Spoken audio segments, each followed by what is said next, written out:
You can use so many different cuts to make beef ragu, but today I chose these. They are two beautiful short ribs. And as you can clearly see, if there's one thing they have is plenty of fat. Now, since we're going to be cooking this sous vide and also making a sauce out of it, you do not need that much fat. So all of these external fat has to go. So for that, I got my butcher's knife and went to town. I am trying to remove all of the external fat. The biggest tip I can give you is to go nice and slow and try to remove the least amount of meat as possible. Because come on, you paid for it. Don't let it go to waste. Now, since we have two of them, I'm going to be doing an experiment. And that is to cook them at two different temperatures. We're going to be able to find out which one tastes better sous vide. So for this one here, I decided to go ahead and remove all of the membrane in the back. Because for this one here, I'm going to be cooking at very high temperature. And by the time I'm done, there's going to be nothing left anyway. So it is a lot easier to remove it right now. As you can see, once I was done, check it out what it looks like. No membrane whatsoever. The other one, on the other hand, I left it completely intact. And that's because we're going to be cooking this one here as a steak. So I want the whole thing to stay together. But now that we got them fully trimmed, the next thing to do is to go ahead and put a nice beautiful sear. And the fastest way to achieve that is to use something really hot.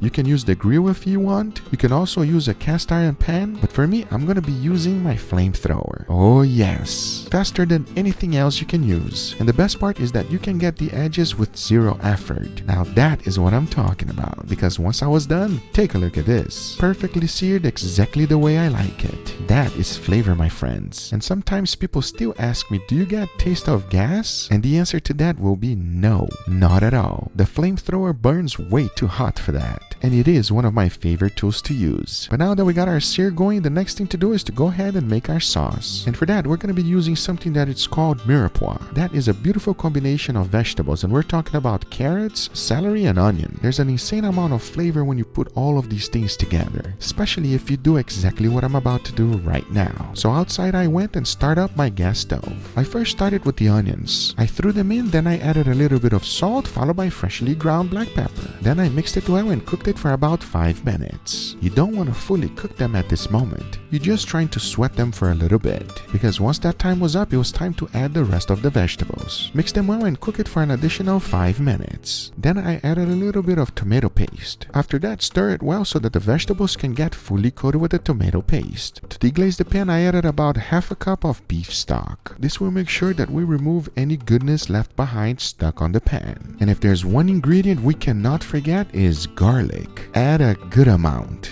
Just make sure you do not add it in the beginning, if not it's gonna burn. And burnt garlic does not taste very good. The next ingredient to add is Worcestershire sauce, followed by another cup of beef stock. Mix it well and let the vegetables cook. Now you have two options. If you want to cook your short rib traditionally, you can just add it right here, right now and throw it in the oven. But if you're cooking it sous vide, you want to let it simmer and let all of the liquids evaporate. Because if not, you're basically going to be diluting the flavor. Let that thing reduce. Check it out what mine looks like in the end. That is exactly what you're looking for. Because once you have achieved that, your sauce is done. I highly recommend letting it cool down before adding it to the bag. It just makes the job a lot easier. And this thing is extremely flavorful. It will make any beef taste really good. But now that we got that done, the only thing left to do is to go ahead and add everything into the bag. I first started with the short rib and moved right in with the vegetables. Then I vacuum sealed it and it was now ready for sous vide. You can eat ragu with anything, but for today I chose some pasta. And I'm talking about pappardelle. These long string of noodles are just awesome. And I absolutely love them. Just make sure whichever brand you choose, it has a little bit of texture just like this. Having this will ensure that it catches a little bit of the sauce. So I highly recommend. To cook them, it's very simple. You just gotta follow the instruction on the bag. Mine said to cook them for no longer than 4 minutes. So that was exactly what I did. Because once that was done, the only thing left to do was to go ahead and finish it off our short rib. For that, I'm going to be cooking one of them at 185 degrees Fahrenheit for 24 hours. The other one at 140 degrees. This way, we're going to be able to find out which way is the best way to have ragu sous vide.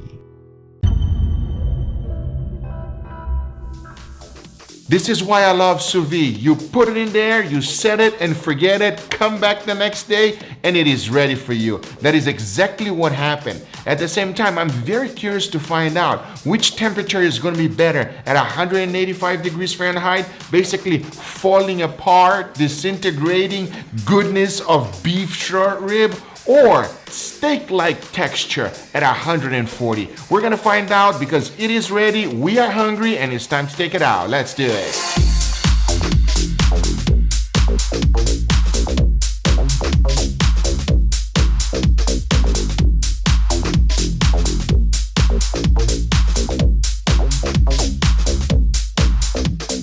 Like I said, everybody, at 185 degrees Fahrenheit, check out the bones. They come out like nothing, man. It's just basically falling apart completely. However, the one at 140, exactly as I expected, just like a steak texture. It is phenomenal, and it's still, to my surprise, a little bit of pink. However, it feels very, very soft, everybody. Now, the only thing left to do, as you guys already know, I put a nice, beautiful sear on it, is just to put everything together into a wonderful ragu dish. So now I say, I know it doesn't look that good right now, but watch this.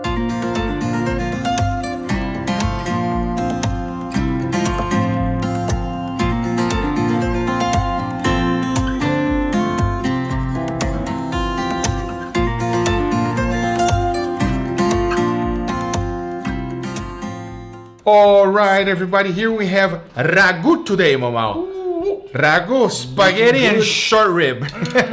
Short rib. Not spaghetti, I'm sorry. Pappardelle, everybody. I know all the Italians are gonna... I don't want to say anything. It's gonna stab me already. Take it easy, everybody. You guys know. Mama, there's no experiment today, even though there's two. Well, maybe there is. Nothing crazy. They're just different doneness at different temperatures. That's it. Okay. All right, we got 185 versus 140. So I'm expecting this one here to be kind of like a steak texture, like I explained it on the video. And this one is just, exactly, all right? All right. Come over here, Mama, I'll get you some. You ready for it? Let's do this. All right, let's see. Cheers, everybody.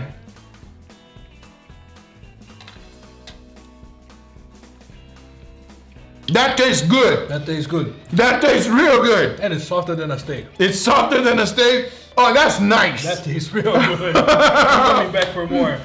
I was about to go ahead and slim it down, you know what I mean? About saying like, come on, this is terrible because you cooked it at lower temperature. No, Papa. Mama's going for seconds. That's how good I Well, like it. if Mama is going for seconds, that's because it's good. And the vegetables, I'm surprised it's nice and soft. Yeah. That is phenomenal. All right. Mama? I'm ready for the next one. How do you like this one? This one is pretty good. Really, really good. Really enjoy that one. But I have a feeling that this one here, Mamazin, take a look at that.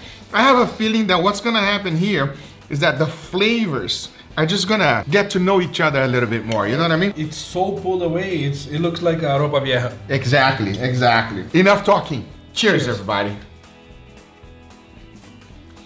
Wow.